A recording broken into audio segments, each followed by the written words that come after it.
All right, President Donald Trump is weighing even more action against Russia as negotiations to end the war in Ukraine continue. The president, we know, slapped India with a 50% tariff because the country continues to buy Russian oil.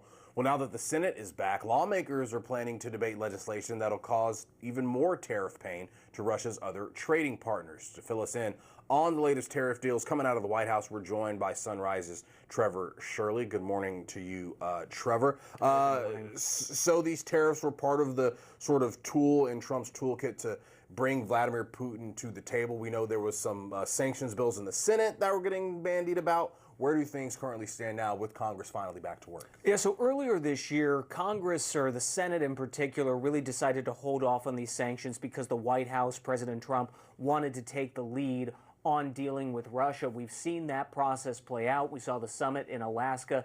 But at this point, nothing really seems to be progressing. Russia has shown very little interest in ending the fighting.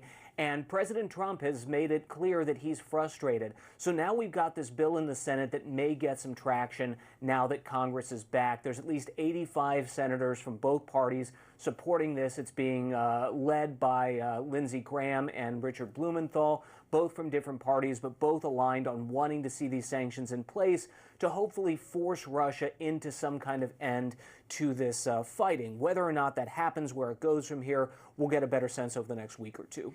There was so much pomp and circumstance when Vladimir Putin met President Trump in Alaska. And since then, things have changed, but not necessarily in the U.S.'s favor.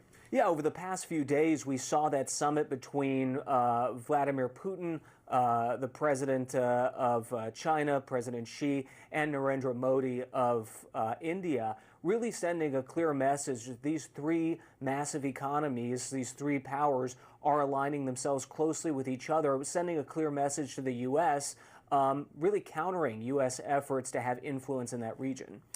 Talk about sort of that growing triumvirate, if you will, of India, Russia, and China, because we know India and China, for sure, their customer base, largely America.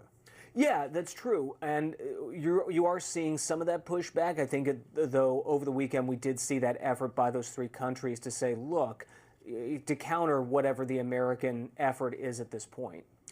So it's so interesting that the U.S. has slapped this 50% tariff on India because it does seem to be pushing Narendra Modi right into Xi's arms. And we mentioned this earlier. He came to the meeting holding Vladimir Putin's hand. Yeah, I mean, during the first Trump presidency, President Trump made such an effort to endear himself to Narendra Modi. There was that huge summit that they had in India, and it was really trying, it was an effort by the White House to really enhance that relationship, and now that all seems to have been for naught. I mean, at this point, none of that seems to be paying off, even though it was several years ago. India clearly going more towards China and Russia at this point. This is what President Trump had to say about the economic relationship between India and the U.S.